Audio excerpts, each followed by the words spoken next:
ng project. Paano ka naging quadruple A? Ang ano ko lang, Mr. Che, yung sinasabi kong 1992 is highway pa yon. Yung nakita niyo yung highway. Hindi natin pinag-uusapan yung hardware mo. Ang pinag-uusapan natin, flood control projects. Tinatanong ka kanina, sabi mo, hindi ka pa nagkapag-umpisa ng flood control projects.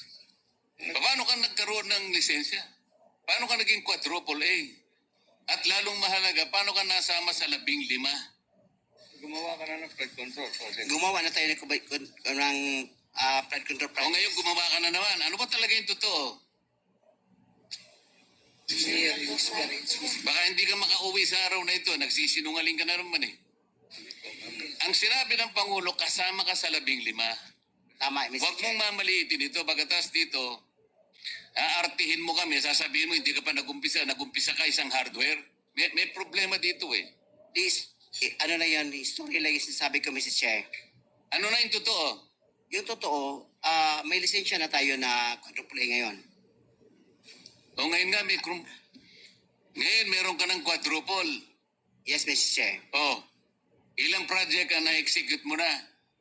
Marami na eh. O kanina sinabi mo, hindi ka pa nakapag-umpisa eh.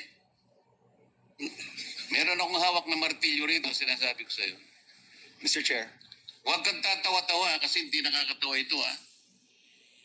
Mr. Chairman. Dito lang nagsisinungaling ka na eh. Mr. Chairman, if I may. Yes.